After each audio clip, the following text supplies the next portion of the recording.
That's weird. Why can't I hear you? Can you hear me now? Can't hear you. Yeah, keep talking. Hello, hello, hello, hello. Annoying. Huh. System settings should be all good. We literally heard each other on Google. Hmm. So why can't we hear each other now? Ah, the internet and its weird things. Input, output, headphones, Can you hear me input. now? I still can't hear you. How weird. Maybe the autopilot? Um, you're all unmuted. I'm unmuted. Like mute and unmute everything. Settings, audio, speaker test. Ah, look here. Wait a minute. Can I hear you now? Hello? Yes. What, Yes. what There did we you do? are. What did you do? So I'm in my friend's place, right? And there's like, he's got like a freaking mic and everything. Mhm. Uh, and like different programs have different abilities. And so that Google just goes, cool. I've Yeah, seen everything. And Zoom's just like, no, you need to click this, click that. So yeah. that's good. That's better. No, oh, no, you're, I've been looking, I really like your dinner plates, like your little, what you think, I don't know if you finished it, but Oh, yeah.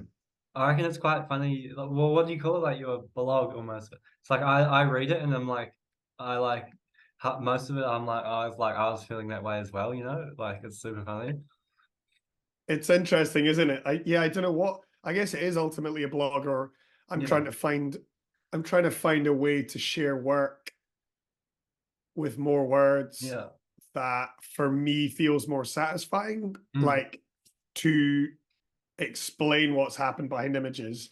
It's And I just think, it, yeah. there's so many. You got so many like really good descriptive words in it. Like, and that's why I reckon it's really good.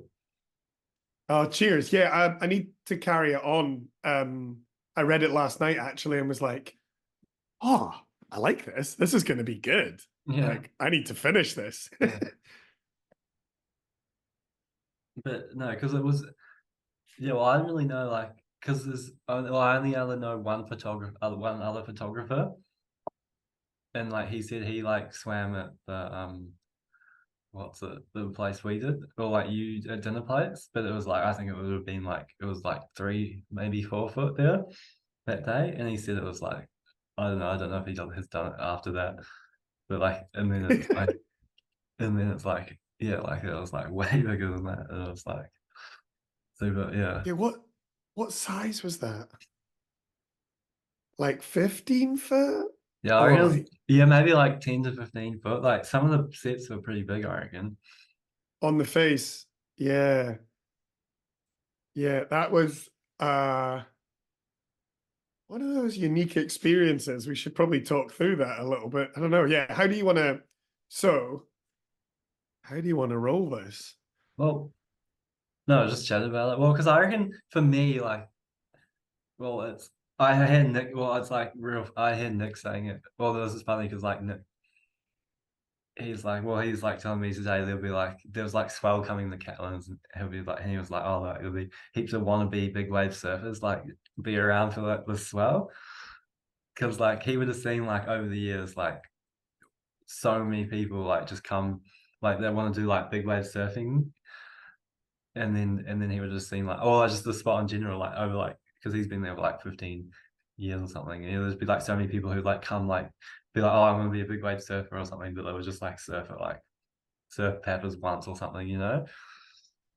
And then no, because like my thing, but yeah, no, because like I was like, oh, like I want to do surf big waves or something, and then so I'm saying it's like before that swell was like heaps of like I don't know leading up to it or like heaps of just kind of trying to be because yeah, I want to surf big waves, and like my goal was to surf like pepper toe wave, which is the other wave, like as many times as possible.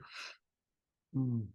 Yeah, and then no, because like, and the thing with yeah, like, and then like, because every time we go to pepper toe wave, we bring like some friends down, and then I always hear Nick, and he's like, oh, there's heaps of there's like more like big wave people getting into big wave surfing. It's funny, yeah.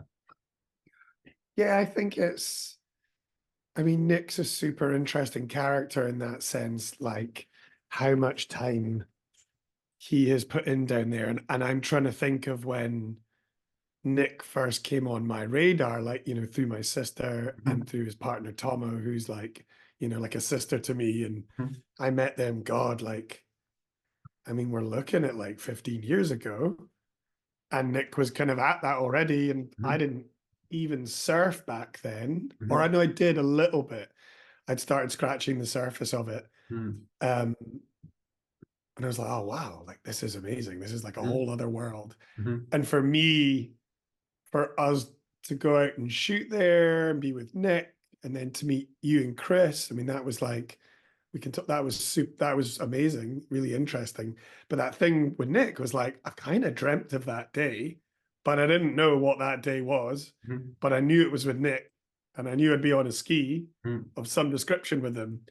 mhm, Um, it was pretty unique experience to basically go out blind, not mhm, really know what wave I'm going out into. mhm, Um, Usually I would go and check out a cliff and mhm, sort of see something, and I'd seen a few photos, and I thought, okay, mhm, this is like pretty heavy wave. mhm, Um, and I guess like I wrote in those words, like we were in that estuary, and there's that unbelievable calm in an estuary, and it was like beautiful light, and the fog was down, and like all that kind mhm, of stuff was there. mhm, And then within 3.5 minutes, we are busting out of an estuary, flying over the back of constant white water. And then I take my camera to my throat. mhm, And I don't know if we properly discussed this, but when we when we boosted off, and I'm on the rescue board to explain for people that we've got a jet ski and then there's a rescue board. mhm, We'll probably share some photos about this. And I'm there holding on with one hand, and I'm mhm, holding my like water housing, which is I don't know, 5, 6 kilo lump of plastic. mhm, And we fly off the back of that thing, and we're airborne. And I was like, oh shit. mhm, Like, I'm either going to squash my nuts or I'm going to mhm. smash my face. And I end up smashing my throat. We lost the boogie board that I was going to swim on, which was fortuitous because actually I did not want to have anything else attached to me. I never like to have anything No, else attached to me. Nick said that was like his favorite boogie board or something. I know. And I felt That was, so bad in the moment when I realized. And then Nick was like, don't worry about it. We'll look for it later. It was classic Nick, where it was like, that is completely immaterial at the moment. Like, we have a job at hand. And it was like, mhm, right, we're on. But that moment where I was like, oh God, okay, this is kind of serious. mhm, Um, and then we rolled up to that place, and I was like, oh wow, okay, right, this is what we're dealing with. But all that said, like I guess like I had a lot of anxiety that morning, and I'm not usually like that. mhm, Like I definitely can be apprehensive. And a bit concerned or like thinking about stuff, but I was not in a great headspace that week. But this whole experience was brilliant to put me back in that I'm back in control. Like I get to decide what I do, what I don't do, and who I go out with, and like everything kind of lined up on that day, and that I've written about was just kind of these kind of checklists, these kind of safety audits that go mhm. on in my head when it used to be with skiing and it used to be with the mountains and like as soon as you wake up you're thinking and Yeah. looking. It's kind of like surfing, you're looking at the wind, your temperature, you're looking at the stats, you're looking at Mhm, buoys that are miles out and you're wondering how that's tracked in. And mhm. that hour and a half of driving or 2 hours of driving at like 4 a.m. or half 3 in the morning, I couldn't listen to music. The stereo wasn't working. The Bluetooth didn't work. And I was just like, oh my God, it's me and my mind for an hour and a half. how is this gonna go?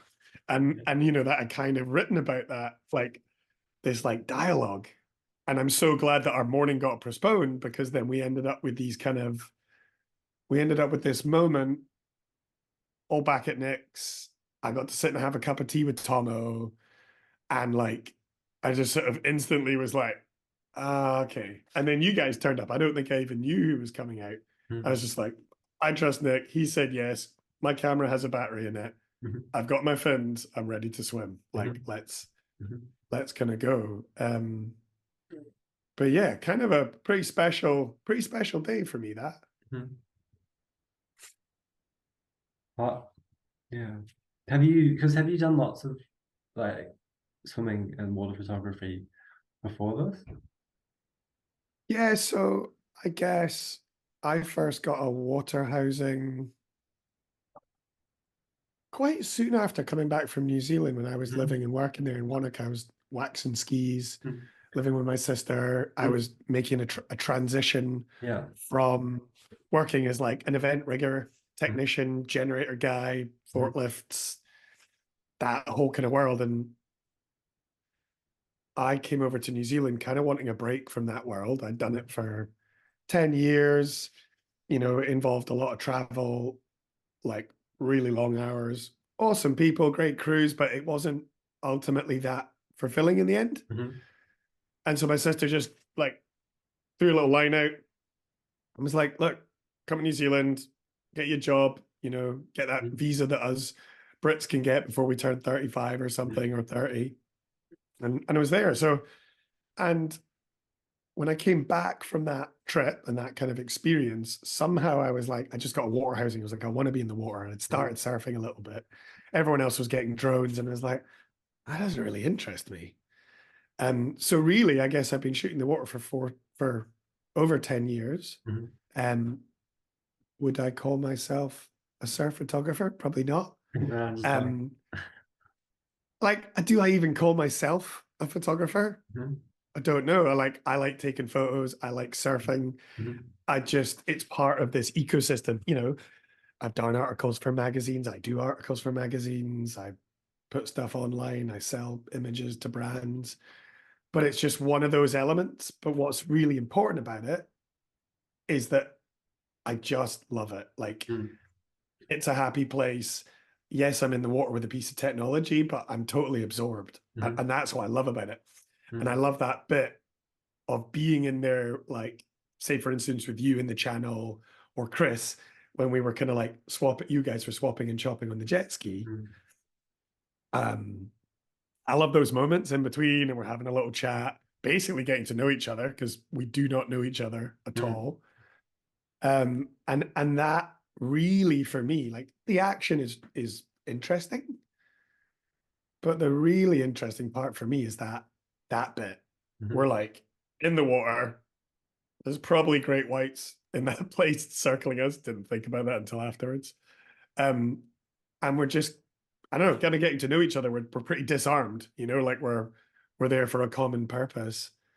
Yeah, and it's where I derive the most joy in photography is hanging out in the shoulder, hanging out in the waves, watching people smile, and then and that is split with during the summer going free diving with my camera. Mhm. It's like a whole other world. It's just me, the ocean. Like I dive a lot on my own, you know, not advisable. I free dive a lot on my own, but literally to 5 meters max because the Mhm. light's best. Um, and yeah, there's this brilliant bit like above and below. Yeah, I totally love it. Where do you usually do that? So the bigger stuff that I started to swim in was in Ireland. I was on a trip with a friend of mine, Colin. He is a musician, was a musician, still is. He's transitioned, and he was on tour. I was doing some tour photography, and then we decided to go and visit a friend of ours on the west coast of Ireland. Mhm, Um, to a friend of ours, Noah, and I had met a few of the crew from over there, Connor McGuire, mhm, and some of the other kind of big wave crew. Lovely bunch of humans. The Irish kind of scene is just really fun, really inclusive. It's Mhm, just a bunch of them. They're a bunch of fantastically unhinged, awesome humans. mhm, I mean, unhinged in the most respectful way, like they mhm, just get it done. Um, and so that's where I started doing the bigger stuff. And then the free diving is just kind of around Scotland. We've got like amazingly clear water, beautiful kelp beds. mhm, It's not as diverse in a way, like visually diverse, I think, as somewhere like New Zealand, where you put your head under the water and it's like there's all sorts of fish and mhm, wildlife. You know, Scotland's definitely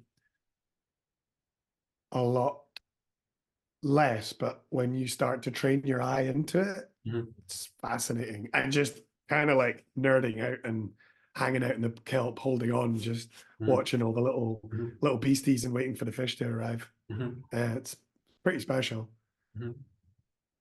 What do you think the surfing in Ireland compared to that you're in New Zealand? Like with Yeah, the people that like to surf big waves. I think what was really interesting, like my little slingshot into your guys' world was that morning, and then we went up to Paps and we sat on that knoll or like Mhm, where everyone watches, and it was cool. It was like instant friendships being made, chats being had. You know, it felt real friendly, mhm, um, and very similar in that sense with the Irish thing. You know, quite different but very friendly and like mhm, just really raw and remote. How far south we are. mhm, But I think there was a similar twinning, just like there was a couple guys that I'd met before who were kind of there was that Sander from the North Island, and I just thought he was like a longboarder. Classically, I read the book by the cover when I saw him. mhm, Beautiful longboarder, and it's like, oh wow, you're out paddling here as well. mhm, And I thought that was brilliant, like that diversity in someone that loves classic longboarding, but they're willing to go and give it a nudge, you know, 15, 20 foot mhm. faces at Paps. And then there was that fella who was like watching, like, I don't know, I was just they call him the Oh, watcher. well, like the Lost Gypsy Blair. Yeah. And it's just like, Yeah. ah, cool. You know, there's a guy on point, just like with a set of binos. He's all set up. He's got his food. He's like chilling for the day. He's got the big brim hat on. And I was like, oh, wow, this is like a lovely scene. Like, I like this. I could hang out here. But no, Blair actually has a really cool documentary on his website. Ah, He's like, so he what does he make? He's like makes tinkering and like gadgets. They're like really kind of quirky and unique, and there's a cool documentary on like this called like Lost Gypsy Catlins or something. It's really cool. oh, brilliant. Yeah, I think something that's probably quite interesting.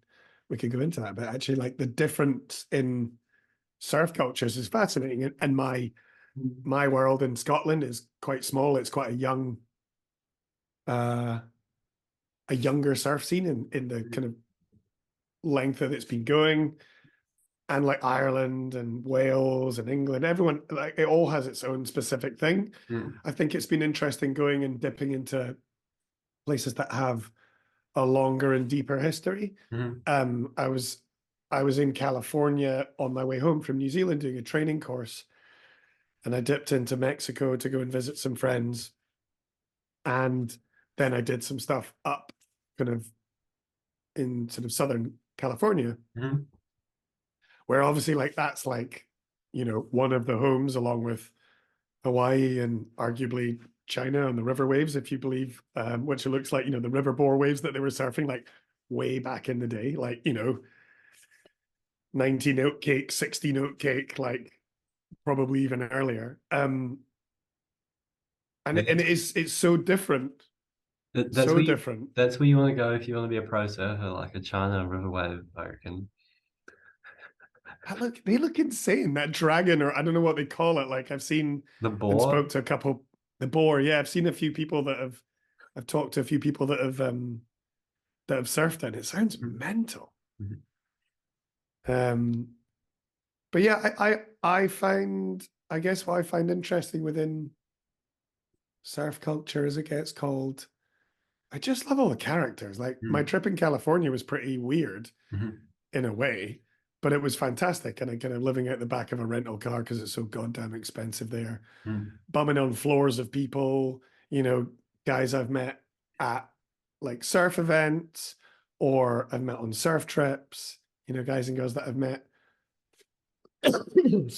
all over the world. And like, there's always a sofa, there's always a spare room. Mm. It's pretty impressive. Like, Mm. I ended up in situations in California where I'm like, oh, wow, got my own little room on a little farm. I can go and hang out with the goats. We can go surfing, you know, it's 10 minutes drive. You Yeah. know, it's I think it's amazing the friends you can meet or the acquaintances you can meet and keep in contact with, and then and get a slingshot into their life. And I think, you know, staying in surf hostels or hotels or anything never interested me. It was the same when I was really into my skiing. Like by staying with people, you just get kind of catapulted into their lives. Mm. And I kind of am there and I'm living in this life, you know, I'm hanging out with their kid. Mhm. I was with his friend Dan and we're out milking the goats in the morning with his wife while he's off doing some chores around the farm. And I was like, oh, wow. You know, and I met this guy, Dan, Mhm. on a trip in Scotland um, 10 years ago, maybe, on a trip that ultimately changed my life and the course of my life because I ended up working for this brand after being on this trip, being invited by someone through a message on Instagram from my friend Gabe.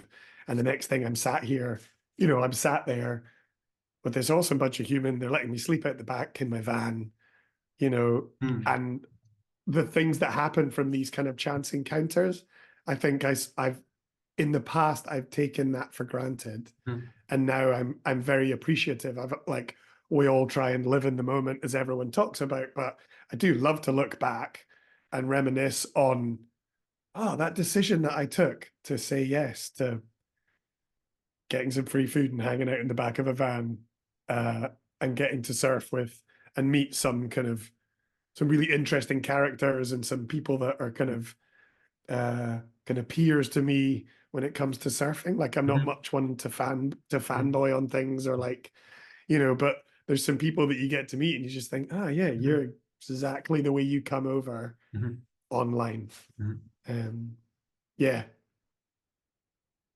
yeah. So I guess I love Because that bit of documenting subcultures and whether that goes anywhere for Mhm. 1, 2, 5, 10 years. I Mhm. think there's people I've met and I've never shared a photo, and I might never share a photo, or I might share it in 10 years along in an article Mhm. or a sort of a blog post or a Mhm. Substack or Mhm. whatever the medium is to share. And I think there's a joy in that. Like I find a joy in not sharing things on Instagram, you know, in holding things back in a considered manner or in a way completely unconsidered. I just have a feeling and I'm like, this is cool, you know, like this is a story, but it needs more time, Mhm. like weeks, days, years. Yeah, because I like how you say like you just like do it because you love it. As like a surfer, I don't think I've been like a photographer that like is like froths. I don't know, like being in the water, like it's like you're surfing, but it's like you're taking photos. Because I always think about it like, well, I was like, why would I want to be like taking photos, you know, if I can just be like surfing? Mm. And that's kind of always wondered, like, how come you like, well, I don't know if you like doing both, but like, why do you like taking photos over the surfing? Oh, good question. It is a total tear sometimes. Hmm. And like more often than not, I will surf. Um, yeah, God, that is a good question. I think I derive a huge amount of joy Hmm. from the interactions, like after, before and after the action. Hmm. Like it's these moments in between. Hmm. I think are for me the anticipation beforehand, the kind of energy of people, the look on their face, this kind of like terror, fear, joy. Hmm. And then once someone's paddled back out, I was looking at some images actually from Ireland from a few years ago, Hmm. and like someone's had like the wave of their life, Mhm. or they've had a royal kicking. Mhm. They come back out, and there's just like this connection in this moment. Mhm. Or like in Ireland, my friend Clem and some of the other water photographers that I get to meet, like I end up training myself on them, and they're like, Mike, the action's back there. And Mhm. I'm like, yeah, but you guys and girls are really interesting. And so I think I just derive joy from the connections that I make, Mhm. the faces, the joy that they're getting. Mhm. Um, and there is something incredibly satisfying about linking up with a surfer Mhm. and the ocean and you Mhm. and the conditions and everything kind of lines up. Mhm. And it's I love that. I love that kind of moment. There's times when I haven't shot for a Mhm. long time because I am just frothing so hard to surf. Mhm. Um, I've also gone through a lot of very debilitating back pain, chronic pain, probably honestly on and off for 14 years. I've Mhm. only just realizing how long I dealt with that and put up with that. And swimming and shooting felt more attainable, and it felt like I could be part of it. Mhm. I don't enjoy standing on land Mhm. and either watching surfing really, or really do not enjoy photographing it from the land. There Mhm. are some people that just do the most amazing, beautifully framed like shots from land, but I don't have the attention span for that. Like I'm dyslexic, I'm ADHD, and I'm proud to be both of those things. They're my superpowers and my tools. But that element of my mind needs a really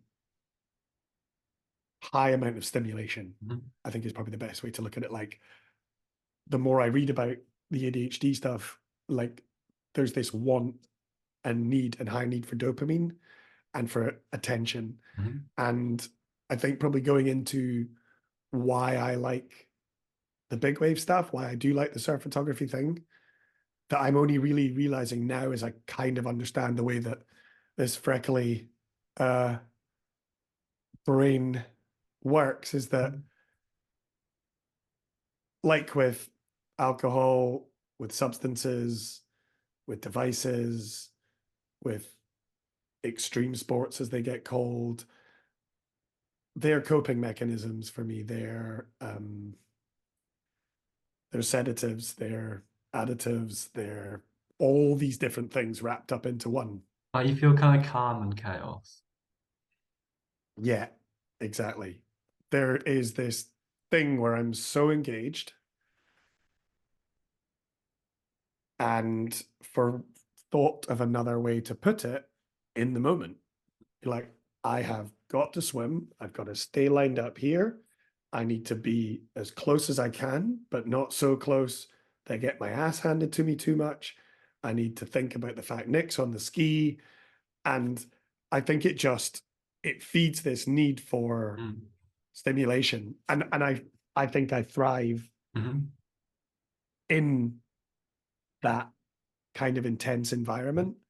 Like my brain feels sharper, I feel sharper. Mhm. But I think the danger in that for me personally, and any of these things that I'm kind of talking about are really just this is my personal reflection on how my ADHD is for me, or ADD, or whatever the name we want to call it. It gets given this, my mind, who I am. This is just how I've learned to contextualize it, how I've learned to manage it, or how I'm learning. It's a constantly Mhm. evolving process.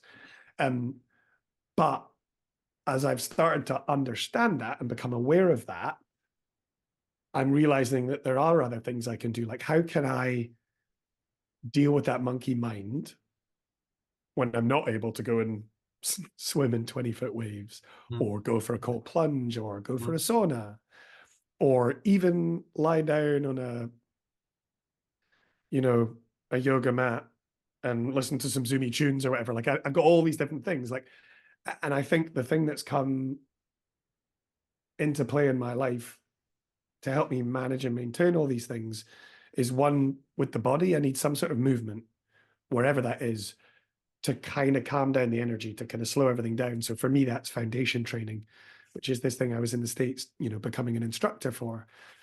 There's so much going on. There's lots of little movements. that I'm completely focused on all of that to get the posture right, to get the breathing right.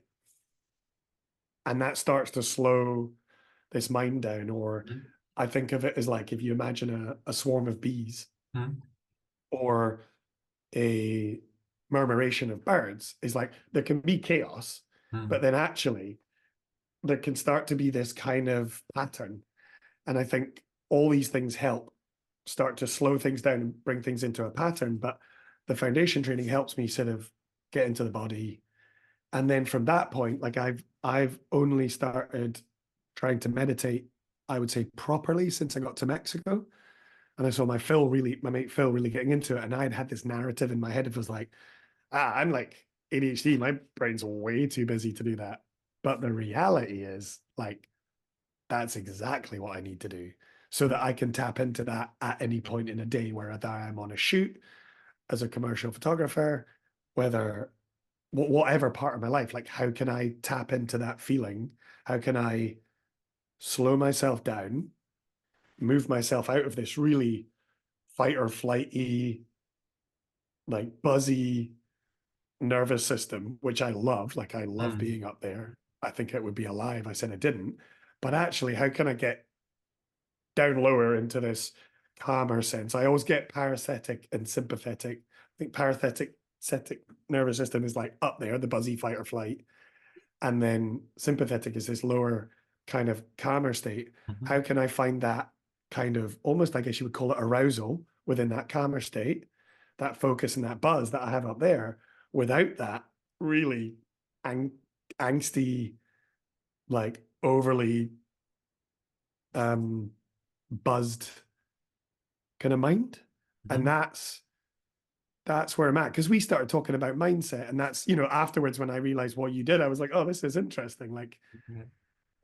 really, and I think that's quite interesting probably for people to know that, like the Mhm. context of what you do and why you do it. So yeah, so I've kind of gone off on one there about, but like, how can we tap into what we get from the ocean, what we get from the elements Mhm.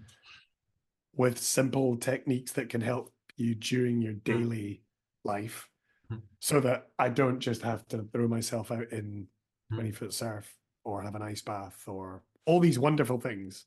Mhm. No, because I agree with that. It's like when you're like it's like boredom pretty much. It's like boredom is like like the worst thing possible, you know. It's like someone with like or like ADHD and anxiety, like their worst fear is just like sitting down by themselves, I reckon, or just like doing something within not, yeah, like you say, not stimulated. And then Mm. it's like, how can you have like stillness pretty much, or like just be like comfortable doing that? And that's like, yeah, like what you talked about, like how you're finding that super cool.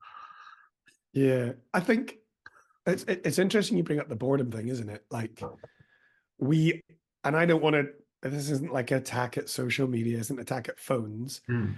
And loads of people are talking about it, like anything, our attention is massively vied for. And like I suck into that. Like I have a phone problem Mm. because it feeds dopamine. I Mm. have to delete Instagram on a regular basis, the app. If I Mm. post something up, I delete it. Mm. I've got the Facebook business suite Mm. on my phone so that I can have the messages, Mm. and messaging is bad enough as it is, Mm. but at least I can connect with people and Mm. when people try and book me for work Mm. or whatever it is. Mm. But I kind of realized I was like, I have a very limited self-control for certain things Mm. because that thing's sucking me in. Mm. But and I've heard it loads where people are like, the beauty of being bored, like it's actually amazing. Like allowing yourself to get bored, Mm. going for a walk, sitting there, like that's when that clarity of mind comes, the Mm. problem solving. I remember an ex of mine, her dad had this like regimented walk Mm. that he would do, very specific. Mm. He's an engineer, civil engineer, and he swore that that's where all of his best ideas and problem solving came because he Mm. left. He maybe had a notebook Mm. in case it's like, okay, I need to write this down, but no phone, because I think that phone, for me, if I've got that phone even turned off, even in a bag, I know the outside world is just there and I Mm. can get into it. Mm. So you're just like, you're free, you're unencumbered, you're letting your mind wander. And I guess Mm. it's like, I sometimes struggle with a lot of the words. I'm not going to lie, like mindfulness, all that. And that's probably my prejudice towards things like that. But it is this like, how can you be in the moment, Mhm, wander, not be distracted, and let things come up? mhm. And I'm finding that like a really big challenge, but a fun challenge because it's when I feel like I can actually observe.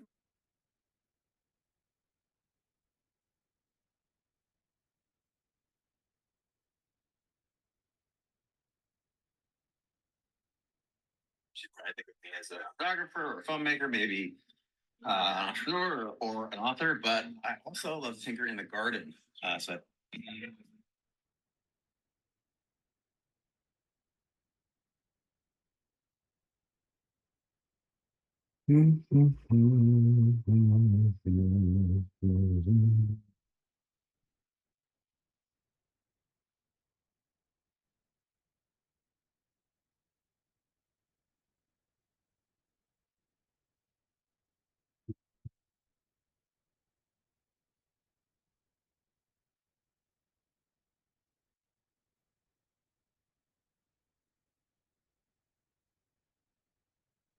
All right.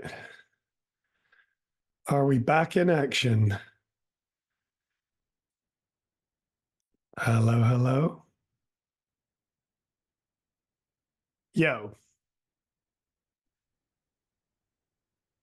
you there, Dan? Can't hear you Well, yet. Yeah, got you. Sweet. no, the well, like on the topic of like mindfulness and like ADHD and stuff, Hmm. I find that really interesting because well, like when I grew up with like would say a little bit of like kind of domestic violence. And like for years I thought, well, I kind of thought I had like ADHD pretty much, where I was like, I sit down, like my focus would be like literally like zero. And then I kind of realized from that, like I reckon it was partly just like overstimulants, like like your phone. I reckon like even like scrolling through TikTok gets your like attention span down. But like I literally couldn't focus, and I literally like went to see like some doctor, and she's like diagnosed, you're diagnosed with like ADHD. And then but I was just like, oh, like I really feel like I don't know, I really want to do something to help this. And then I don't know, I was brought into like trying to fix it like just with like holistic health and like all natural health pretty much. And I reckon my like ADHD was just like from like trauma like in my somatic nervous system. And then like Mm. I worked on like kind of healing that, and it's like over the years my like attention span has like gone from like nothing to like I can sit down and focus for like 3 to 4 hours just like on Wow. tasks, and it's like incredible. And I like not like don't have that like kind of jumpy feeling all the time. It's like just way calmer. Yeah. Oh, fascinating. I'd love to know, like, can you run me through a little bit more? Like, can you, I'm throwing questions back at you now, but that fascinates me because Mhm. I'm just starting to really, I've known for a long time, but not really Mhm. engaged with it properly. So I'd be interested to hear a little bit what that is like from on a practical perspective. Like how have Mhm. you achieved that? Mhm. Yeah, well, so like first off, I reckon like the science, or like for me, like how I figured out like the science kind of behind it. It was like say like every kind of like event or like a traumatic event, like for example, like a car crash, or like even like you just got real stressed out about something, like it's like all that kind of nervousness and that like energy, like it's literally like your like body remembers it, even if you like think it's like just in the past, like your mind remembers, your like body remembers it. So it adds like kind of stress and tension pretty much. So I reckon that, and then that can add to like I reckon over the years, like if you like it like leads to like yeah, like chronic pains pretty much. So then it's Yes. how to, and then like yeah, so like if you don't kind of release that tension or like the stress or the energy, like it stays up, so you have to kind of let it go. And then that's I reckon that's how it affects the focus, because it's like stored up. Let's imagine like the tower, like it's more and more levels up, so it's just like there's more stress, so it's just harder to sit down and focus. And then like yeah, like how and then kind of, well, like, I just kind of learned the body was like, well, I'd say like it was like not like physical. It was like more like it was more than just like, I don't know, like muscles and stuff. There's like energy systems in our body and stuff. And then yeah, like I'd say yeah, just like worked on, or just I got really interested in like energy healing pretty much. So Mm. if you think about like kind of like Eastern, you'd say like Eastern healing, like what, like yeah, stuff like that. And then oh, I just like, well, like the true story. As I worked with like, I had someone. She's like a fucking. Well, I don't want to swear, but she's like a modern day, like almost like what's she called, like like shaman. Like, have you heard of that? Like people who do that, and they're like energy, and they like help Yeah, you, like they yeah. like guide you to like like guide you to like this stuff called like past life regression and like in the child. And I found it's like super interesting. Mm. And then like did that and like would notice like so much effects. Like it was just like a big like tension was just like dropped down my body. But like how I first started was like I would just try yeah, meditation. It was like kind of that, and I just like try to see how long I could focus for. But yeah, like I'd say taking that's kind of like a start. Yeah. Yeah, it's fascinating, like, and it's cool to talk about this because I think that mind, body, soul, Mm. cosmic intelligence, everyone has Yeah. millions of names for it, right? And loads of those Yeah. names are really polarizing. Yeah. We are both struggling, going, I want to say some things, but I don't want to use Mm. those words because am I Mm. going to be judged? Am I going to judge myself? But I Yeah. think really we're starting to get to this point, like you say, that the science is there, Mm. and it gets, the Eastern Mm. health, the Mm. the woo woo as it gets called, Mm. spiritualism, waftiness, like Mm. basically like indigenous cultures have known about this, and we're not the first to talk about this. Like Well, they were it's doing been it for going like on. they were doing it for like tens of thousands of years. It's something that really like last like kind of like few thousand years that people have been like going off and like Yeah, look at other got stuff. Right? yeah, we've Yeah. got dumb and gone and not listened to our bodies. Like, no offense Yeah. to the human race, but being a bit dumb, aren't we? It's like, okay, how do I tap into all of that? Mm. And I think that's really interesting because I'm the same. Like, I'm very open about the fact that, in Mm. 2020 or like Mm-hmm. mid 2019, Mm. you could say my old language would be the wheels Mm. started coming off. Mm-hmm. Relationship breakups, new relationships, different work, loads of travel still, pandemic hits. I literally, figuratively almost hit a wall. My world Mm. stops. I stop spinning. And I had Mm. the deepest, darkest low and depression of my life. Mm. That was my old Mm-hmm. words. But Mm. now, and it was after speaking to a friend on another podcast, Matt Pycroft, and he Mm-hmm. was talking about the counselor that he worked with, and she said, well, how about we think about it as like deep melancholy or deeply introspective? I was Mm-hmm. like, it actually changes like how we talk about these things to ourselves, and that's ultimately the most important thing for me, is how I talk to myself about these things. Like when things Mm-hmm. happened in my life, I also had a narrative around Mm. when I put a hand grenade in my life. Like that's Mm-hmm. a pretty crappy way to talk about decisions that you've made, whether they were Mm. right or wrong at the time.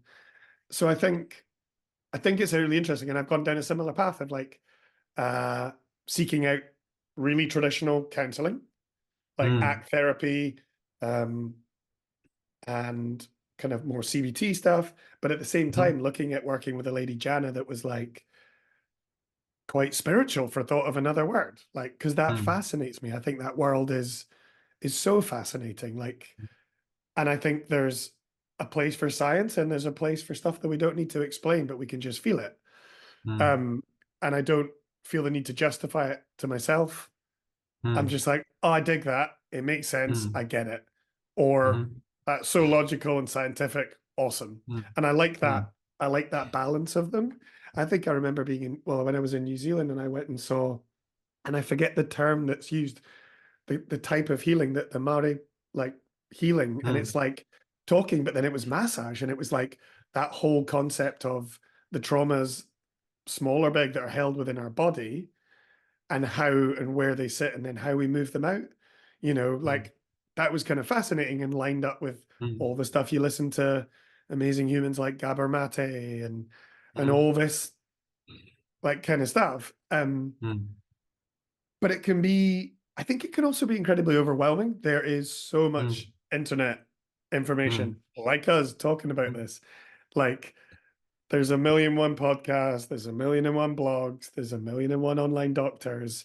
And I think, Well, yeah, sorry to interrupt. No, I think something I just want to say, like, I think it's yeah. super interesting, like with the concept of energy, because I reckon it's Mm, like the science behind it, but I reckon like Albert Einstein talks about it really well. It's like he's like energy can only be transformed, not like created or destroyed. So it's like in like everything ooh, is energy. So it's like that like explains I reckon that like statement combines, or for me, like it helps me combine science and spirituality is like the same thing, and it's like it like makes all the everything makes sense pretty much. I reckon, yeah. yeah. And that's it, isn't it? It's like there's a danger in overcomplicating everything in life. I am Yeah. so good at doing that. And I enjoy looking at that complex web, but I'm Mm, really more and more, it's like, keep it simple, mhm, Mike. And mm, like you say, the energy thing's fascinating. Like I've gone for acupuncture for years, and one of my best friends, one of the closest people to me, is a fantastic craniosacral mm, osteopath. mhm, And like when I talk to them about what they're doing, like I'm endlessly fascinated. It's mm, pretty damn logical, nervous mm. systems, myofascia, sort of the craniosacral fluid, the energy that moves through, the Yeah, vibrations, like how sound makes us feel, all of that. It's yeah. like how we've turned it, and like it's had this narrative of woo woo or spiritualism, Mm, whatever it is, like words. Like mm. it's pretty bloody logical, actually, the more I think about it, for me Yeah, personally. yeah. You No, know, I it's agree. it's um it's fascinating. And then I think the biggest one of the biggest things for me has been becoming aware of my own, Mhm. becoming aware of when I'm leaking energy, as I would put it, um, out into other people, out into situations, into stress, into worry. So what do you mean by leaking? Like you said, leaking So it. leaking energy. So this comes. I Like work you with like, this. sorry, like you mean like you're kind of like it's like you're letting yourself give in to other people pretty much. Like you're not holding your own opinion, or like how do you mean? What Ah, do you mean by that? okay, yeah, I'll give that context. So a lady I work with called Isabel, which is kind of like a counseling coaching thing that I do with her, like once every 3 weeks for the year, each year. This has been my second year with her. Is that she talks about doing an energy audit. So Mm-hmm. looking where you're at, how am I feeling? Oh, I'm really good. Well, what's going on at the moment? Mm-hmm. Who's around me? Okay, Mm-hmm. I'm hanging out with these people. Good energy. Mm-hmm. They're Mm-hmm. not taking energy from me. And Mm-hmm. like, I don't believe that I have an ability to put up a wall. That's not who I am. But I have the Mm-hmm. ability to, if we want to take it into figurative thing, I can put up a mesh, Mm-hmm. a filter. Mm-hmm. And so am I leaking energy into stressing about the fact that that photo shoot didn't go ideally well, and I don't know what the client thinks? Oh, Yeah. there's an alarm going. Um,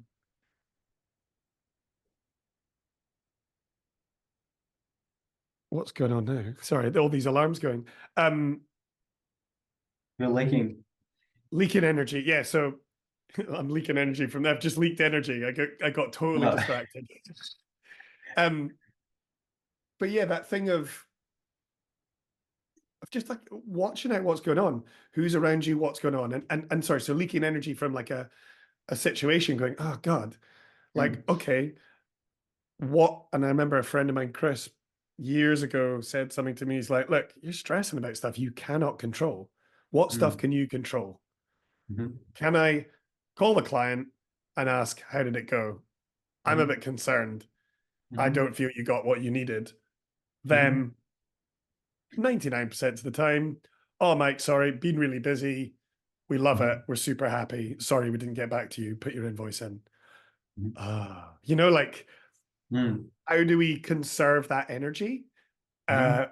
Like first and foremostly for myself. So I'm feeling happy, I'm topped up. And then I've got energy and time and space Mhm. to give to the people that are most important around me in my life. And that's very important for Mhm. me personally, is that I don't want to be an energy hog. Like I've got lots of energy. I think there's a lot spare. And I don't know if it sounds weird, but I want to give that out. Like Mhm. when we're in the lineup, like we're on the shoulder, like you're saying, I'm like frothing out, super Mhm. excited, just having a ball. That's Mhm. like part of it. Consciously and Yeah. unconsciously, I'm just like, Yeah. I'm excited because if I'm there being all intense and like Mm. super focused, that's Mm. fine. That's other people's process. But for me, Mm. I want to give energy to the people Mm. that want to receive it. And there's like Mm. there doesn't need to be an equal reciprocation of percentage, but it's like a Yeah. respect for it. Mhm. No, it's like, yeah, like you know when you're around someone that like just feels like excited and like makes you excited as well, you know? Man, it's the best feeling, isn't it? And like, don't you Yeah. just want to be like, I just want to be that person for people, like not Mm. in an egotistical perspective of like being Yeah. the center of attention. And I think that probably came out when I was younger Yeah. and Yeah. late 20s, Mm. even in my early Mm. 30s. But it's like I want to have fun. Like Mm. I just want to have as much fun as possible. Like when I'm at Mm. work, when I'm at play, I can be serious if I need to, but I Mm. just like there's been chunks of my life where they've been really devoid of joy Mm. because I've been so worried about what other people think. I've been so Mhm. consumed by my past and Mm. I'm so anxious about the future. Mhm. And I just, like as much as possible, I'd love to not live in that space. And Mhm. I think it comes round. Mhm. I've been there recently again at times. Sometimes it's a day, Mhm. sometimes it's an hour, sometimes it's a week, sometimes it's a moment. Mhm. But I just want to not be in that. And I think Mhm. just like you say, being aware of your energy, and kind of enjoying kind of like, Mhm. what is this? Like, how do I play with my energy? It's kind of fun. Yeah. It's pretty new to me, really. Mm. Like, or But the consciousness around it. that no, that's really interesting. Yeah. Like one of those, I reckon that well, that to me that sounds like it comes back. That's just like a part of like ADHD almost. I'd say. Yes. This is something that I want to tell you something really interesting I found about ADHD as well. It was like it was something that helped me. It was like so I found out that this is quite a common thing, like term around like the breath work kind of space, like something called the vagus nerve. Yeah. But anyway, so I don't know if you've heard of that, but yeah, like so that connects a nerve that just connects your brain to your gut pretty much. So like I found cleaning, like working on like or cleaning up my diet pretty much helped my ADHD because it's like so your gut feels better in your tummy, and then it was like my mind felt calmer as well. It's like a simple thing that people can try. Yeah. Yeah. But isn't that fascinating? Or not fascinating, but it's like you hear a lot about it at the moment. And it's like, it's so obvious at one point, but not at the same time. When you just go, Yeah. oh my God, like I'm eating crap, or I could be eating better. Yeah. I'm feeding my body crap. I'm feeding my mind Mm. crap. Mm. I'm watching horrendous news. I'm talking to myself badly about all the shit that's going on. And then Mm. I think if we take it into the body, if we imagine like the posture, it's like, you know, You're you're stressed. Yeah. you're slumped, right? And Yeah. if you're slumped, then you're compressing this cavity, which Mm. has got all these Mm-hmm. awesome organs and stomach. And Mm-hmm. if that hasn't got space as well, so I think Mm. there's not like one thing, but it's this triangle or trifecta or Mm. whatever the words Mm. are, Mm. like all of these different bits. And I think Mm. maybe each person, or for me, for someone, they need to start with the diet. For someone else, Mm. they need to start with the body. For someone else, they need Mm. to start with the mind. But for me, I would say, got to get into the body Mm. and the stomach, and that Mm. calms everything down and takes me out of pain because being in pain Mm. sucks, the worst thing. And then the kind Mm. of like, oh, I can access the mind. And then, Mm. you know, no one, I wonder, I'm just thinking on the top of my feet here, like, I wonder, no one has precedence really. Mm. Oh, my stomach's a bit of a nightmare. What's my diet like? Dial the diet Mm, back in a little bit. Oh, cool. Oh, how's the body? Oh, next week. Oh, mine's real mm, busy. Oh, mm, I think it's mm, just kind of ever evolving, isn't it? mm. Well, you say do you still like for ADHD, like do you like say you're just like chilling by yourself or something, like do you get like still get like anxiety attack or like anxiety attacks, like where you either think fears or past stuff, like do you still find that happens? And like if so, like what have you been looking at stuff like kind of like how do you deal with that pretty much? Mm. Yeah, yeah, it still happens for me. Like, Mhm. I guess that because as well, like looking at the ADHD and starting to kind of reframe how I talk about it to myself, like it Yeah. ultimately I feel like it's a tool. And I think Isabel's Okay. starting to talk about it as a tool. And Mhm. people will disagree with that. It Mhm. is different things to different people, depending Mhm. where you're at on Mhm. your Mhm. acceptance of it, understanding of it. And everyone, I think it's just kind of good to preface this to people is that everyone has different percentages, volumes, Mhm. symptoms. I think working out what your specific symptoms are, as it were, what affects you, how it affects you. Like I heard recently on a podcast, there was something like there's like 7 types. I'm sure there's probably more. Mhm. But if you're on the type 7 and you've got the user manual for type 2, I mean, Mhm. probably not going to be able to use that tool or device very Mhm. well. So I'm getting quite literal and kind of Spock like Vulcan about this. You need to line up those two things, and lining that up just takes a bit of discovery. So yeah, like I still get anxious. I Mhm. get so the pattern for me is I become overwhelmed, Mhm. I become anxious, and then Mhm. anxiousness and overwhelm will turn into deep lows, depressions, whatever Mhm. words we want to use. So to deal with that is like kind of awareness to start with. At first, it was techniques. It was cold plunges, saunas, and I still love all of those. It was like really aggressive Wim Hof breathing, Mhm. to like just try and like blast it. Um, And those things have helped me to mhm. now be able to kind of like I'll be aware, watch myself like a little bit that third person perspective on Mhm. yourself, like kind of looking in um and going, are we doing that thing where we ramp up and it's 2:30 and we woke up at 4:30 a.m. and I'm hungry and I've had 4 cups of tea and I've not actually eaten. Oh, well, no wonder I feel like this. As opposed, like, so I Yeah. guess that my techniques have changed and I think they will probably keep changing. Like, as I go through life and I get older and different things are happening in my world, not everything always works all the time. And Mhm. certain tools work at different times and kind of me knowing that I need to kind of reassess things every so often. Um, and I think so to go into another interesting thing, and if there's anyone listening that's in the UK, you can access a grant called I think the Access to Work grant.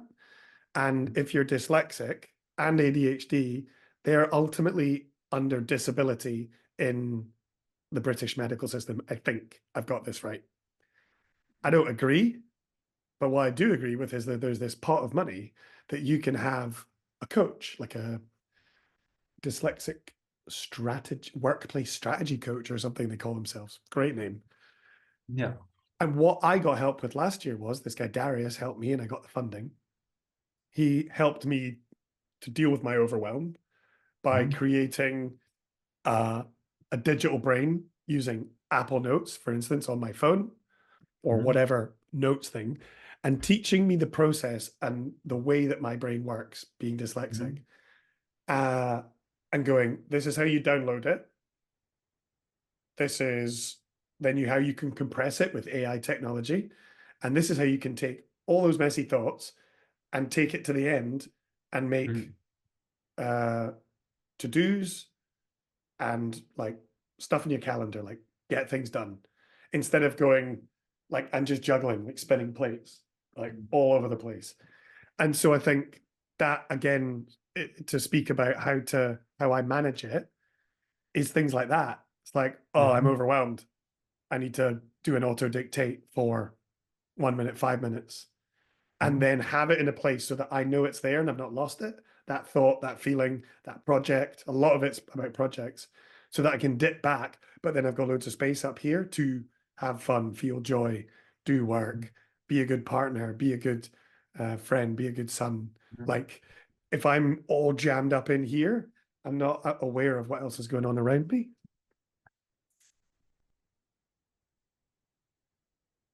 Yeah. And I think it constantly evolves. I think that's the thing. It's a never ending circle, like a cyclical circle.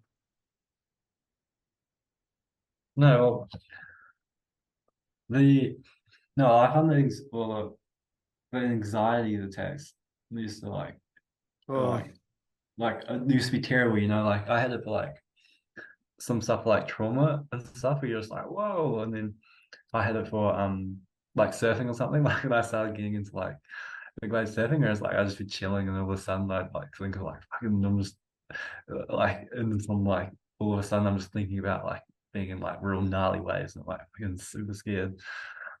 So it's like you want to be like just like calm, like being chilling, like having fun, you know? And then it was mm, really cool, like that minutes. Oh no, I thought of this when you said the meditation thing, like a really cool way that I used for like well, this helped me get my focus back as well as like it was just oh, it was like I'll show you this book. oh, cool.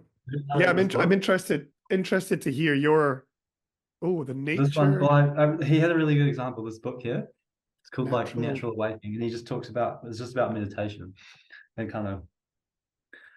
Oh, I'd say it's about connecting to your like your soul pretty much. But and the cool thing was like for me, this pretty much cures like there's like two things I do for whenever I have an anxiety attack or something.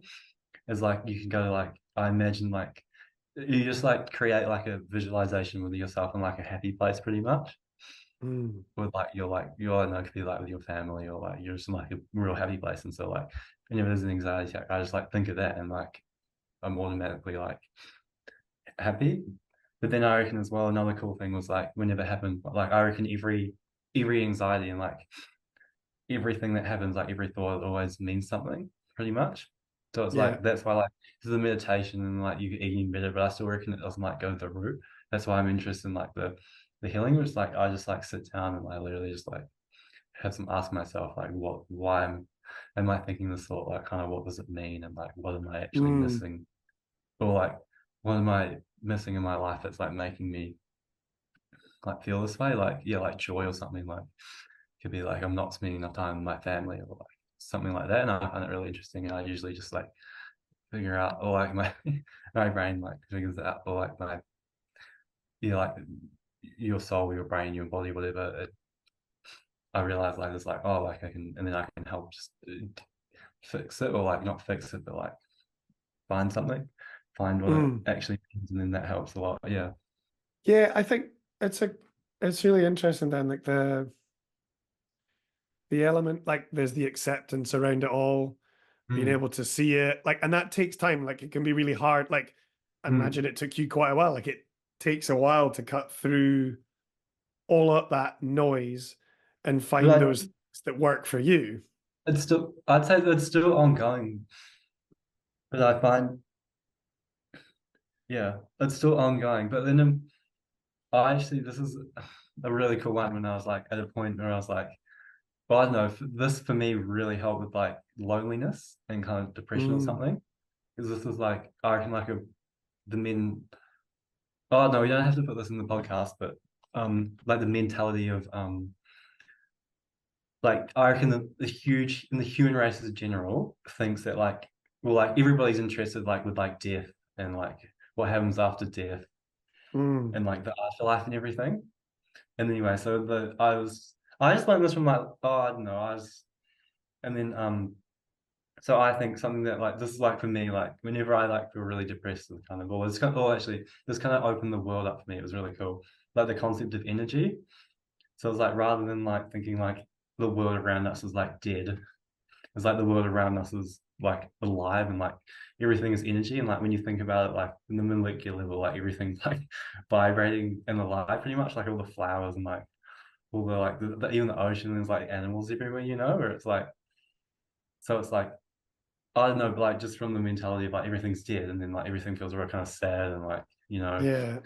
feel like everything feels like like you just like sit down, like you just like look at the ocean or something, and you're like everything's like alive and like vibrating. It's just like feels like real pretty, and then like that kind of like it just like that's what I think they talk about that for me, that like everything about like meditation and like the Eastern and like traditions and stuff, like it just summarizes that. It's like, yeah, everything is alive, so Yeah. everything is dead.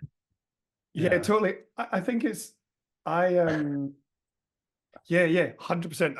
It's I'm just gonna get my head around it, is that yeah, that thing when people talk about the afterlife, Mm. or like it's No, like can, I can't even connect with that, yeah. because it's like I'm here Mm. and things are alive and moving and buzzing, and the vibration Yeah. thing and the frequencies and all that, like it's logical, it's scientific, you know, Mm. there Yeah. all of this stuff really, like whether you need it Mm. to be or not, is Yeah. kind of, it's true. And I think I Yeah. loneliness, man, that's actually, I'd like, I actually really like to talk about that, because Mhm. that is where a lot of my anxiety can come from. Mm.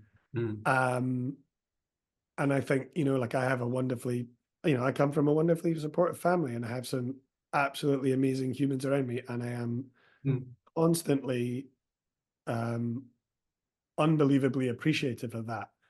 Mhm. But I can still feel so goddamn alone, so Mm. lonely, that it it brings me to tears, you Mm. know, and that is way less now, Mhm. because of all these different things that are happening. I don't quite know why, but I'm happy that Mhm. it is. But that loneliness thing is really crappy.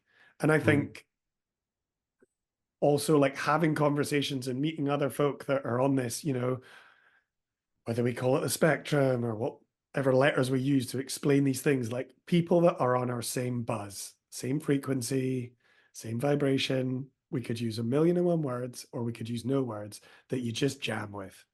And I think finding those people, like, we connected, probably because there's that ADHD, ADD thing, Mm. that individuals that were, it's like kind of buzzing on this same thing, being like, ah, he's Mm. cool. I like him. There's something there, Yeah. you know. And I find all those Mm. people that really truly resonate with me. And not to say Mm. that, you know, a neurotypical person, or like, I don't want to use words around it, like, don't, but there's people that I truly resonate with.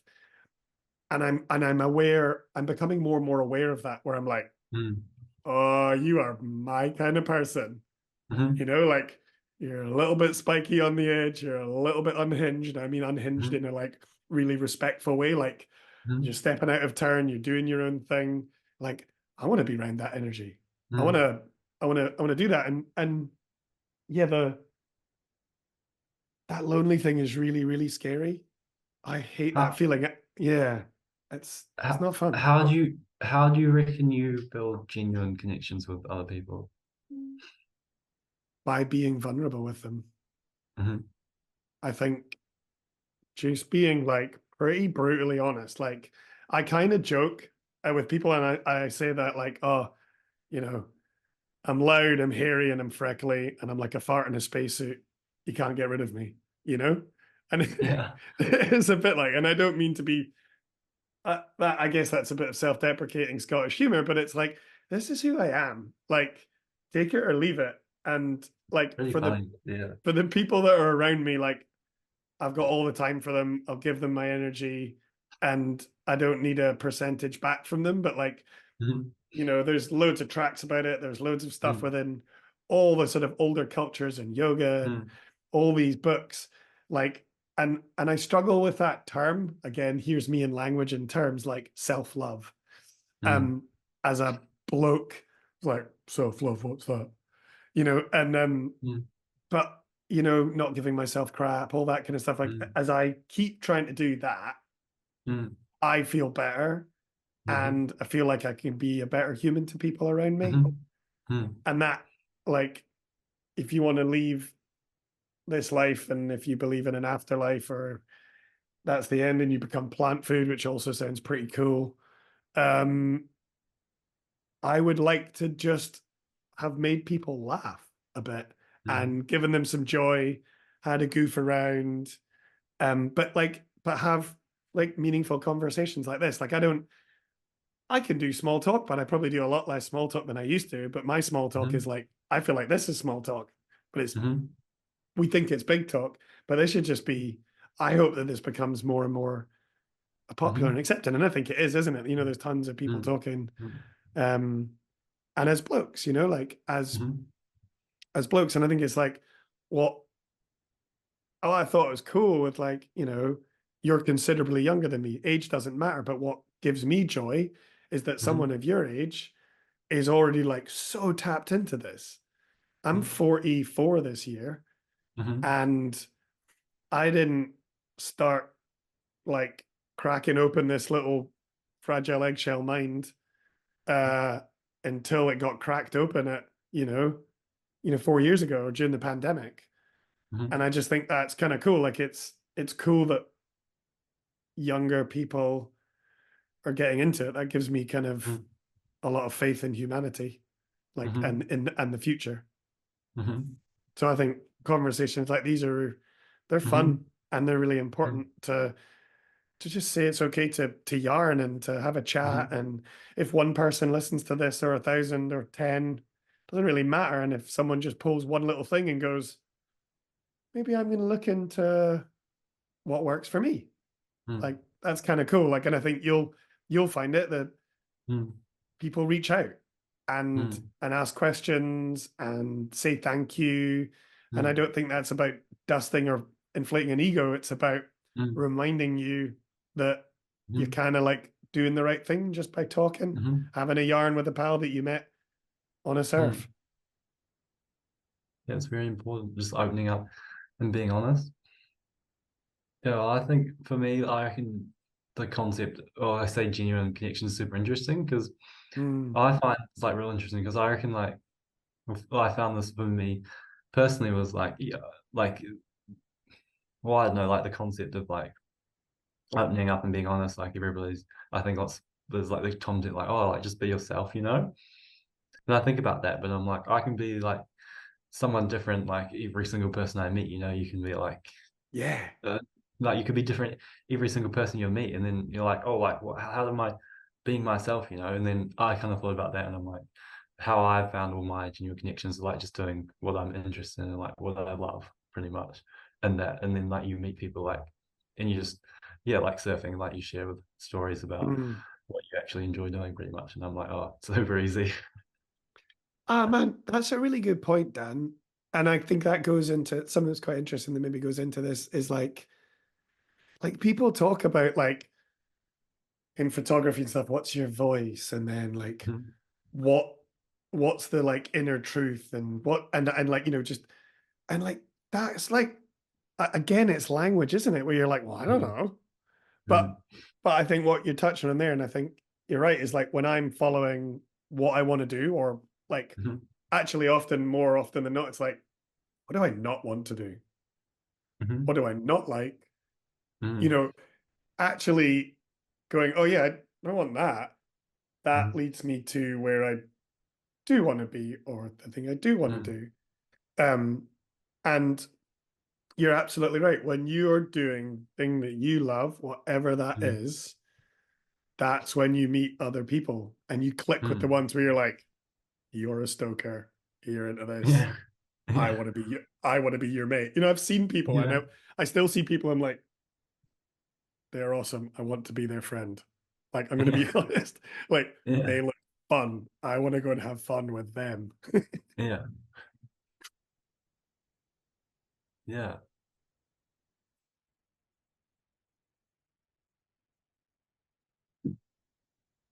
So yeah. Man, that's a good yarn. Like, I feel like we bounced around quite classically. We could say the stereotype of ADHD was pretty good. We like Yeah. started off somewhere and like Yeah. fired off. But I think like that's Mm. the great thing about conversation, isn't it? You just kind of Mm. go on a ramble and Mhm. and sort of see where you take it. That's what I think. I love doing Mhm. these things because the questions you get and you ask Mhm. each other, Mhm. it's kind of fascinating. That's kind of how you learn, Mhm. isn't it? Like talking it through, Yeah. you're like, oh, I've never thought about this before, or that's a different way to Yeah. look at it. Kind of open, always open to that. But I feel like, I don't know, me, I feel like I'm good at, I don't know, asking people like questions that make them think about things. And then I was like, that's like, well, because I just like do that with like everybody I told you pretty much. And it's like Yeah, trying to make them about something that they like haven't thought about. And it's super interesting, like the conversations you do have with people. Yeah. yeah. Oh, there's nothing better. Having a yarn. Yeah. But no, and then I think I love the thing with like the genuine connection here is like all the coolest people I've met have like come through like surfing, like or like people interested in like I don't know, like big wave surfing. Because I think about it, and I'm like, this is like the coolest thing you ever do. It's just like so fun. And then all the people that do it like just like big like frothers, you know, but it's not like nobody's like no, it's not like because I've done like heaps of like competitions and like all sorts of different sports and stuff, and it's like Mm. that like it's like yeah, like there's only like kind of like one winner, but like I reckon like with like something like big wave surfing, like everybody wins, you know, like it's pretty cool. Here's a question. Here's a question. Like, and we don't actually have to answer it, but it's like this Mhm. concept of surfing being a sport. Yeah. I find like really interesting. And also, I guess that plays into something around. Have you heard of Krishnamurti? What, sorry? A guy called Krishnamurti, Indian philosopher, I think would be the right way to put it. I don't think he's a religious figure of any sort. I think he Mhm. was when he started Mhm. out, or he was kind of pulled into some lineage and then he pulled away from it. And I Mhm. thought what was really interesting is his concept on labels. And I think there's probably many other people Mhm. and things that have talked about it. But I remember, and I was in New Zealand, I was driving around, I was going to visit my friend Shane, and it wasn't in a great place in my life. And I was listening to his book, Reflections on the Self. Mhm. And honestly, for the first half of the book, the guy could have been speaking Hindi because I was Mhm. like, I just couldn't connect. And then Mhm. it was like this clarity bomb just hit me. And I was sat at Mhm. this intersection and it was talking about this need to give ourselves labels. Mhm. And I'm not like, I am not judging anyone that does, but it was a Mhm. fundamental thing for me was like, I call myself a surfer. I call Mhm. myself a photographer. Like I Mhm. call myself a man. I'm a human, Yeah. all these things, right? Mhm. Ultimately, for me, and this is just me, that creates a box. Mhm. I don't want to live in a box. I want to Mhm. live outside the box. Mhm. But by kind of learning to people like, oh, you're a surfer, and you're like, oh, I like to surf. You know, Mhm. that personally helps me to not attach too much pressure. So, as a photographer, like, and you know, and I am a surfer sort of thing. Like, by just having that means I can't be anything else. I mean, I can be Mhm. anything else, but the way my mind works was like I needed to let go of those Mhm. constraints a bit. And I'm not saying I do Mhm. it like super well, but that Mhm. awareness around that has been really helpful. Again, like I guess it Mhm. goes into that dialogue, like how we talk to ourselves. And I guess I like to keep giving the references to the things that I've used, whether it's helpful for people or not. But Mhm. that Marissa Peer book called I Mhm. Am Enough, I loved that. Mhm. And that was just Mhm. about this dialogue, like how we feed our mind. And me and a friend did it together. He read it. Then he told me to read it. He read it again at the same time. And Chris is one of my Mhm. closest friends. And we can talk on a daily basis for months. Mhm. And then we can not talk for months. And we'll always be texting and WhatsApping. Mhm. And we noticed the language we had around how we Mhm. talk to ourselves when we were on calls. Because we'd be like making a coffee or cooking food and Mhm. chatting and hear what we were saying, and we basically allowed each other to pull each other up about Mhm. that and try to adapt that language together, like as pals. Mhm. So you kind of had a buddy in it. Mhm. So a kind of digression, but that I think's quite interesting. Like both of Mhm. those things, the labels we give ourselves and how do we talk to ourselves and how I view ourselves. And it's maybe more about that than talking about the self-love thing to go back to that. Mhm. Which comes with that, but what, how do you get there? Like, I think I got there by by those two things, you know, by uh, losing the labels and learning to talk to myself a bit nicer, and allowing friends and actually telling them to be like, can you give me a kick in the arse when I like say something crappy about myself? Like, give me a poke, like a nice poke. Mm. Be like, come on, it's not true, is it? You're like, yeah, you're right. Yeah, it's super. No, the concept of labels is super interesting because I find that oh yeah, like I agree with you. Like I just want to I don't want to yeah, like I feel like I do lots of different things. Like I don't just want to label myself as yeah, for example, like I'm a builder, you know, like I feel like even when people say they're like the job or like one singular job they do, it's like limiting. Kind of like you're like a surfer, but like I'm interested in surfing, but I do way more so much more Yeah, than like just surfing, you know? And then that concept I find really interesting because I met someone a few years ago, like he was like in Queenstown and like he's like 60 or he was like 60 or something. And like we were talking, I was just like, oh, like, because last time I was staying at these people's house, like I just like went over there for like a friend and then like a event, and then I didn't have anywhere to stay, and then these people were like, oh, like you can come stay with me, and anyway, it was real cool. But like he just like it was like, oh, like introduction is like, oh, what do you do?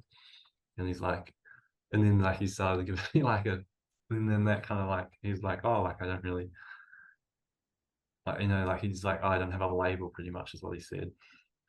And then I was like, oh, nice. that's super interesting. That's the first time I've ever had like a different answer rather than like, oh, like I'm an engineer or like I'm a surfer or like I'm a builder, you know? And then he like started saying like how he's like, and then I was like kind of like, oh, like how do you make money pretty much? And he was like kind of retired or and had like multiple businesses pretty much. Like I think he was like pretty financially free. And he's like pretty much like all he does is like I just do fun activities, you know. But like to me, it was like he was like pretty much he just said like he's like he doesn't have a label, you know. He's like just outside the box and like does stuff he enjoys and like fun activities. And I'm like, that's what I really Mm. want to like aspire to do, you know, rather than just like attaching myself to like one singular thing, you know. And then it's like, yeah, there's so much more to it. Yeah. Yeah, it's kind of interesting. I just kind of gone through that a bit at the moment. I remember actually I was on a trip and met this wonderful guy, James. We kind of ended up getting put on this trip together, and we were Mm, going to pick up our friend Dan, and we were heading off to this conference. mm, And I remember we were sitting down with this group of people in this little place, like middle of nowhere in Portugal. And when James asked what this guy did, he was like, "So what does work look like for you?" And I was like, mm, "Oh, that's a really nice way to contextualize." And we all were like, "Oh." He's like, "Oh, I've mm, never asked that before like that. I just felt right." And mm, I think for me, um, like recently, like I have been a photographer and filmmaker. I have made mm, my money from photo and film and related things around it. And that's been the sole pressure mm, until recently, where I started teaching this foundation training that I went to learn in the States. I've started mm, working alongside my friend Maura, who's the lady that helped me get out of my sciatica, my back pain, my mm, shoulder issues, my chest and rib problems, my knee stuff. mm. Um, That's impressive. and and it's like now that I have two potential income streams Mm, that are totally different, they're creative in different ways, I feel so much more relaxed mm, because I guess I've probably always known it, but I've never actually respected that fact or really understood that, like, with the mind that I have and the way that I am, I need more than one thing. I don't need mm, 15 things. I probably don't need three things. But at the moment, mm, those two different things, I mm, feel so much calmer. In a way, there's mm, more going on, mm, but I feel like real calm about it. And I think one of the most important things of it is like potentially as the photographer or the filmer, you're like, you're the guy, you're the guy. You got to do the shot. Like mm, you're like in the center of it. mm, And I'm really enjoying being an assistant. Like I'm mm, loving being an assistant. I'm loving being the mm, one that is on year one and she's on mm, year 8 of her mm, knowledge. And I just get to be there during the retreats that we run. that we started doing. Like I Mhm. get to make sure everything's running smoothly. I get to do little adjustments with people. Is the fire on? Is the sauna? And does the chef need a hand? Like, do I need to have a little tidy up? Does she need a break? And I need to like Mhm. chat to the guests. Mhm. Like I'm totally loving like just being there and helping someone else like Mhm. do their thing. I think I probably would have made a great photography assistant, and I suppose I could still do it at some point. Although my technical ability is not so great. So I Yeah. need assistance. um, yeah, I think I think labels is it's an interesting Like thing to investigate with yourself, isn't it? to me, I that kind of sounds like it's you're just really enjoying learning a new skill pretty much. It's like you're a beginner again. Yeah, I'm a beginner again, but I think maybe more so that on a deeper level, Mhm. it's a way that I can have an effect on people's lives, like Mm. she did on Oh, my life. you're not just working for yourself, you're like helping other people.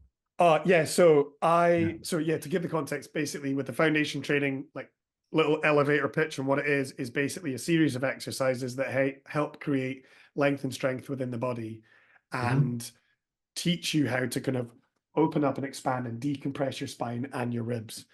Mm-hmm. Very simplistic look at it. Mora Mm-hmm. teaches and has taught for years online and in person Mm-hmm. and helping people with all sorts of ailments. And I've Mm-hmm. become one of those coaches, teachers, instructors, whatever the word is. Um, and so I've got a little roster of clients that I was doing stuff for free to get my 50 Mm-hmm. hours up for, like three appointments. And now Mm-hmm. a few of them are slowly coming on. And then Mm-hmm. I'm working at my own clients. I'm kind of working with Maura, like under her umbrella, still Mm-hmm. self-employed. And then we're doing these retreats. So we did one in Scotland for 4 days, Mm-hmm. and we're doing one in the Pyrenees for 7 days. And so we'll Mm-hmm. train with people in the morning. She'll teach them anatomy and but the Mm-hmm. biomechanics of why it works. People can go off walking, climbing, hiking, biking, and then we come back and do stuff. And just through that, and we'll add other things into it. I'm super interested Mm-hmm. in sound healing. I'm probably Mm-hmm. going to nerd out for a while and get into that. And maybe we'll Mm-hmm. start to do some of that because as people, as you know, access the body, it allows them to access the emotions and the mind. So I think these kind of Mm-hmm. spaces are awesome for people because they've got the time to chill, they've got the time to go and walk and do stuff on their own or hang out with other people. We have like 16 people, maybe like 18 of us in total with me and Maura and the Mm-hmm. staff at the retreat center. And it's a Mm-hmm. totally new endeavor. And it's like you said, but it's exciting and it's new. But it's like I see a longevity. Like I see Mm-hmm. a potential for the future, but I'm not too worried about that. I'm like, Mm-hmm. yeah, this is fun. Mm-hmm. Oh, that's awesome. I'd love to go to one. Yeah, well, we'll do it sometime. We'll do an online. We'll get your feedback. Like Okay. we can do one like an online one-to-one and yeah, well, hopefully we're gonna run more, like Mm-hmm. not a crazy number, but just kind of uh, Mm-hmm. yeah, help people work out how to do all these techniques themselves. And that's the important thing is like Mm-hmm. with any of this Yeah. stuff that we've talked about, Yeah. is giving people the tips and tricks and the stuff to Yeah. do so they can do it on their own and they don't always have to pay for a course or be online. But if they want to be part of that, Mm-hmm. like there's online classes that people can do. So Mm-hmm. you're like, there's a little community. Mm-hmm. No, that's cool. No, I actually made or I made a course or something as well, actually. It's quite funny. Oh, cool.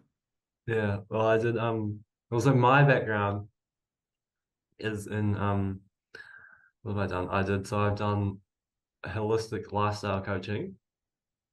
So that's kind of like helping people heal or like it's just pretty much about diet and like helping people heal with their diet.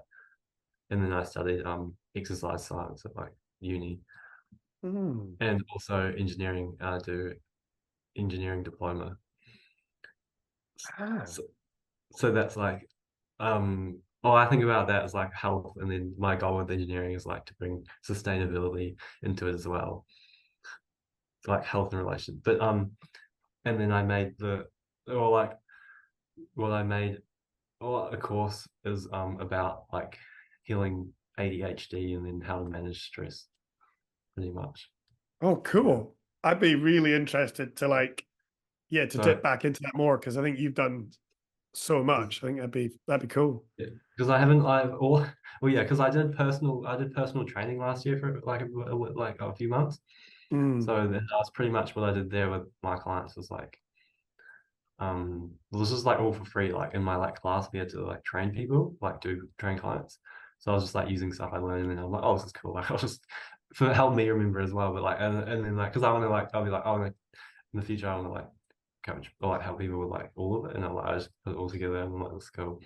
So I haven't actually yeah. like I haven't really had any feedback on it at all because I haven't. Yeah, so yeah, I don't know. Yeah, if you want to have a look at it. Yeah, let's do it because I think that'd be fun. And I think oh, I've forgotten what I was gonna say around that. That no, I've forgotten. Damn. Slipped out No, of that's my so mind. good. No, I'd be super interested because I think I just I really just have a want to like Mm, help some folk out and where I can, and yeah.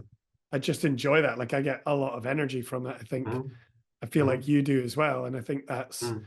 just nice to like. Maybe it sounds a bit freaking corny, but it's kind of nice to help out your fellow humans, isn't it? Like we're kind of Well, no, I agree with you. Like, there was a quote. Oh, I don't know who it was by or something, but it was like, you don't.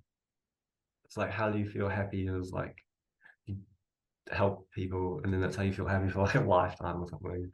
And then it's like, because if you just help yourself, it's like, I literally think about that, and I'm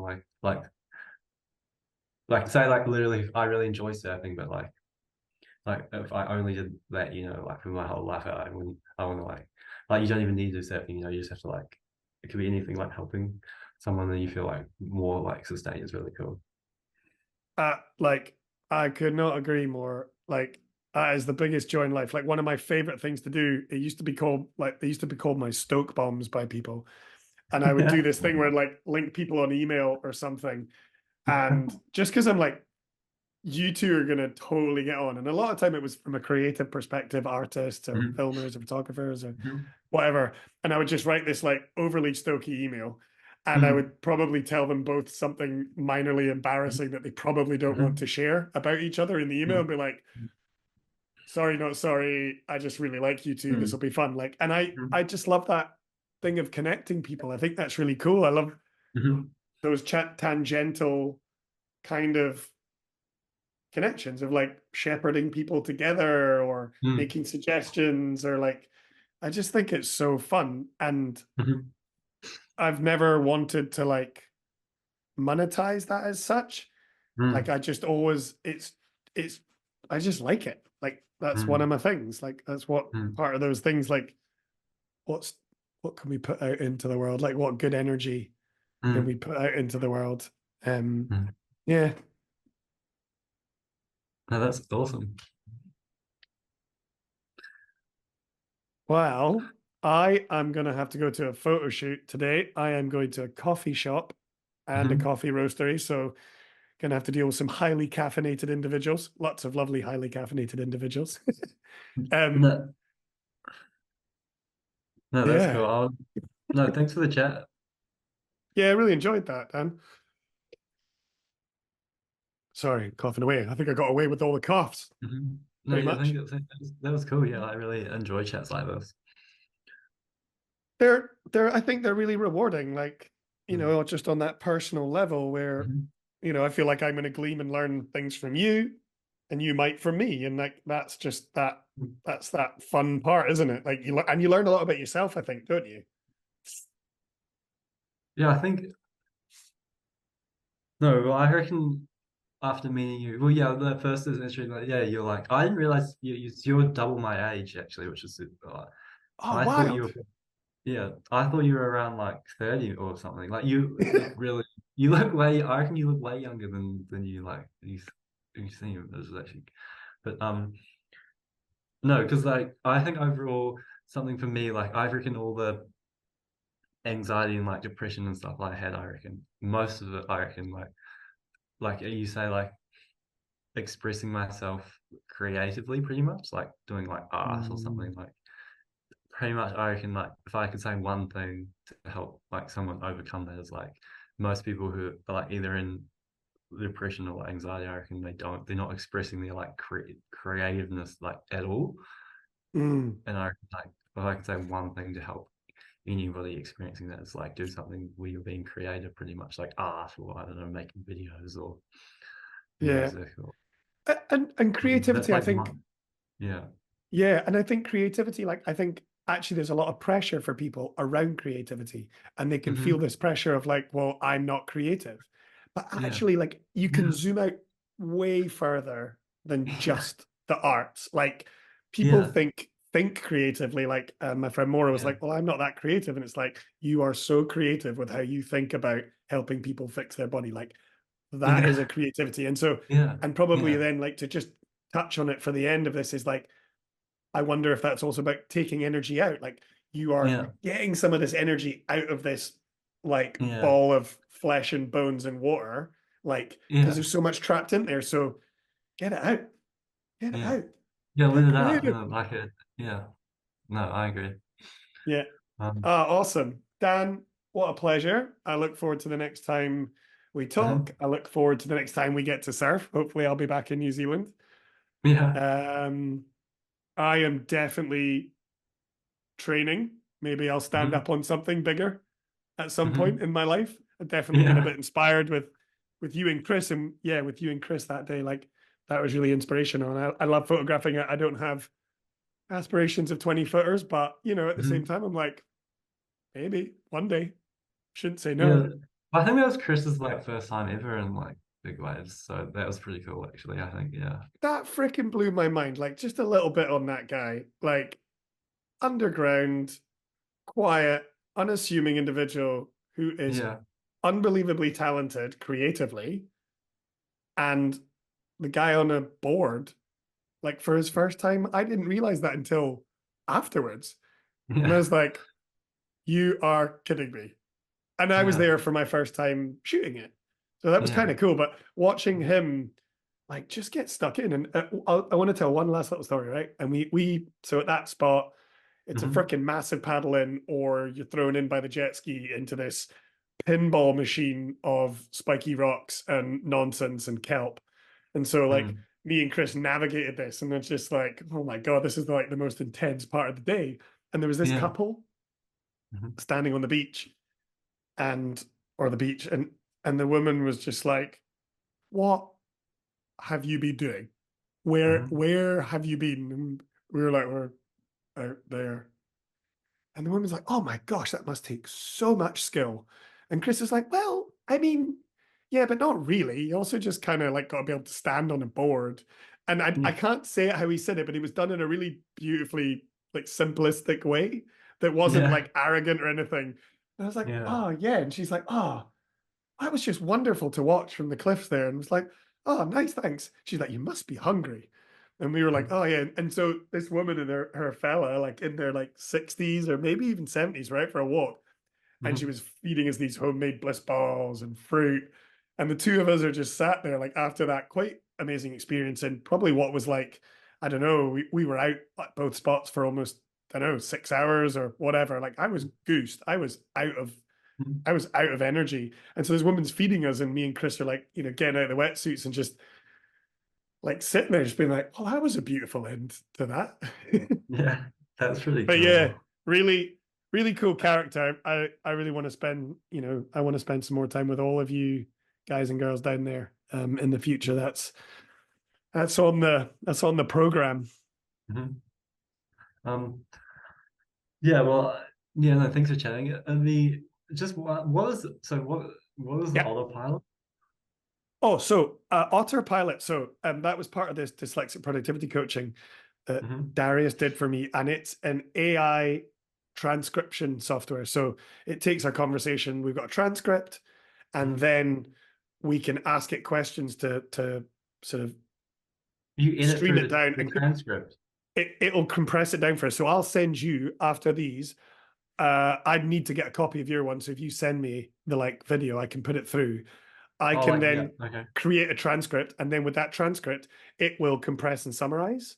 Hmm. And then you can actually use a chat function in it now with the AI to then pull out more information. So it's just a really functional way for fast minds to get what they need out of things. And then for me, it's also to remember, like when I get into flow, I Mhm. forget. But then you Yeah, can go you kind of back and black go, out, yeah. yeah, it's like, No, because I reckon I reckon the start of the video you were talking for like 20 minutes straight, I reckon. yeah, And then there's like lots of information.